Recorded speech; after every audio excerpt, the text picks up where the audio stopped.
Refleksi perjuangan Kartini di masa sekarang. Raden Ayu Kartini dikenal sebagai sosok emansipasi. Kesetaraan yang wanita Indonesia dapatkan untuk berdiri sejajar, selaras dengan pria, tidak akan pernah lepas dari peran dan perjuangan Raden Ayu Kartini. Lalu seperti apa dan bagaimana rekam jejak Raden Ayu Kartini yang semasa hidupnya berada dalam keterbatasan ruang gerak, namun bisa mengantarkan kita pada kemerdekaan wanita untuk dapat berperan memajukan bangsa bersama para pria. Raden Ayu Kartini Joyo Adiningrat lahir di Jepara pada 21 April tahun 1879. Ia berasal dari kelas bangsawan Jawa yang lahir dari pasangan Raden Mas Adipati Aryo Sosroningrat dan M.A. Ngasirah. Aryo Sosroningrat adalah seorang patih yang diangkat menjadi Bupati Jepara setelah Kartini lahir. Sedangkan sang ibu adalah istri pertama sang bangsawan tetapi bukan istri utama. Silsilah Raden Ayu Kartini bisa ditelusuri hingga Hamengkubuwono ke-6. Lebih dari itu, garis kebangsawanan Bupati Sosroningrat dapat dilacak kembali ke para bangsawan dari istana kerajaan Majapahit. Raden Ayu Kartini dikenal sebagai sosok pelopor kebangkitan feminisme dan emansipasi wanita. Dahulu, Raden Mas Adipati Aryo Sosroningrat adalah seorang wedono di Mayong. Peraturan Hindia Belanda kala itu mengharuskan seorang bupati agar beristrikan seorang bangsawan. Karena istri pertamanya M.A. Ngasirah tidak memiliki garis bangsawan tinggi, maka ayah Raden Ayu Kartini menikah lagi dengan Raden Ayu Worjan yang merupakan keturunan langsung dari Raja Madura. Setelah pernikahan itu, maka ayah Raden Ayu Kartini berhasil menjadi bupati di Jepara, menggantikan posisi ayah kandung Raden Ajeng Wurjan yang bernama Raden Aryo Adipati Citrowikromo. Kemudian sampai usia 12 tahun, Raden Ayu Kartini mengenyam pendidikan di ILS, Europe Leisure School. Salah satu pelajaran yang dikemari oleh Raden Ayu Kartini adalah bahasa Belanda. Tetapi ketika usianya menginjak 12 tahun, Raden Ayu Kartini dilarang meninggalkan rumah karena sudah tiba waktunya untuk dipingit. Dalam masa pingit, Raden Ayu Kartini yang fasih dalam bahasa Belanda mulai belajar sendiri dan mengirim surat kepada kawan-kawan penanya yang berasal dari Belanda. Salah satu sahabat penanya adalah Rosa Abendanon yang banyak mendukungnya.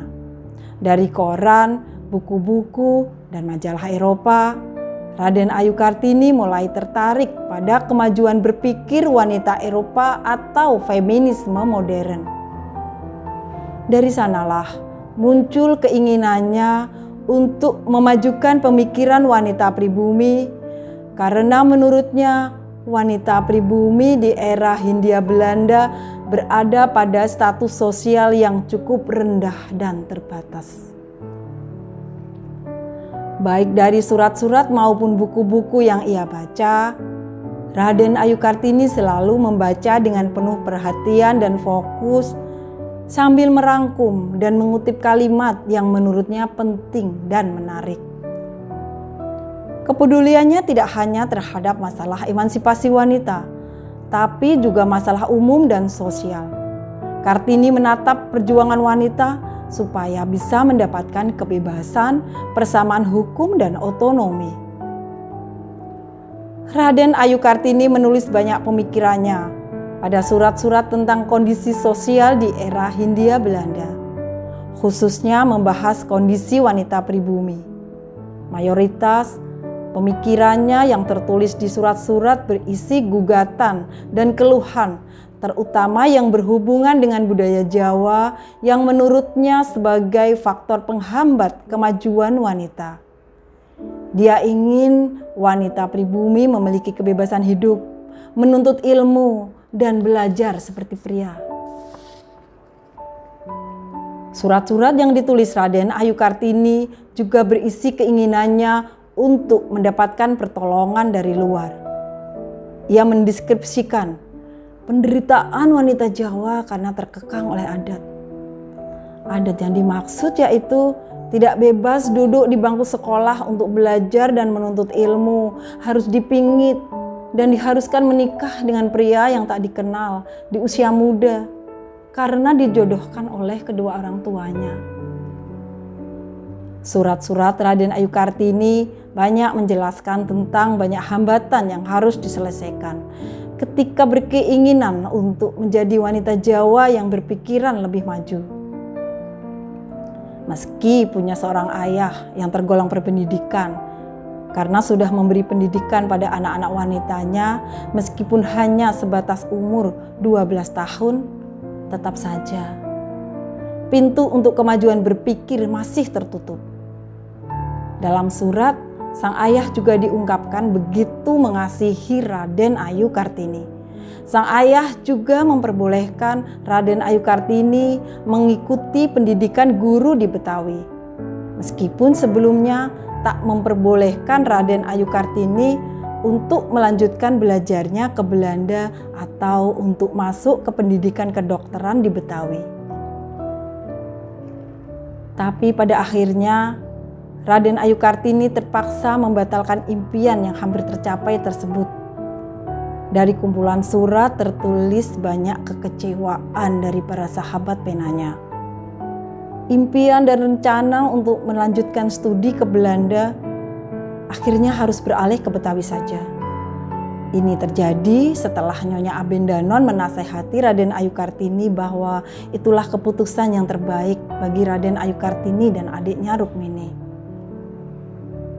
Pada tahun 1903, Raden Ayu Kartini dijodohkan oleh orang tuanya dengan seorang Bupati Rembang yang merupakan seorang ningrat bernama Kanjeng Raden Mas Adipati Aryo Singgih Joyo Adiningrat yang telah memiliki 3 orang istri.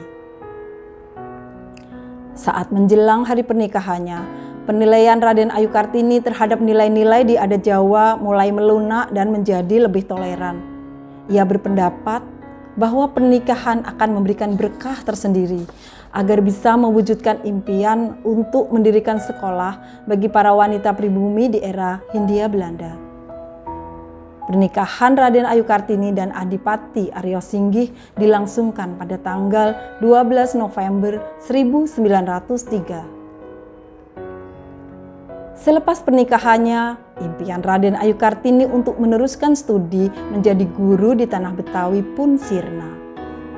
Dalam sebuah surat kepada Nyonya Abendanon, Raden Ayu Kartini berkata bahwa dirinya tidak berniat lagi untuk meneruskan pendidikannya karena ia akan menikah. Padahal waktu itu, pihak Departemen Pendidikan di Belanda sudah membuka peluang untuk Raden Ayu Kartini dan Rukmini agar bisa belajar di Betawi. Beruntung bagi Raden Ayu Kartini, sang suami memahami dan mendukung keinginannya. Raden Ayu Kartini mendapat kebebasan untuk membangun dan mendirikan sekolah khusus wanita di bagian timur pintu gerbang komplek kantor Kabupaten Rembang yang sekarang difungsikan sebagai Museum R.A. Kartini. Setahun kemudian, Raden Ayu Kartini melahirkan anak pertama dan terakhirnya pada tanggal 13 September 1904 yang bernama Raden Mas Susalit Joyo Adiningrat. 4 hari kemudian atau lebih tepatnya pada tanggal 17 September 1904, Raden Ayu Kartini menghembuskan nafas terakhirnya pada usia 25 tahun.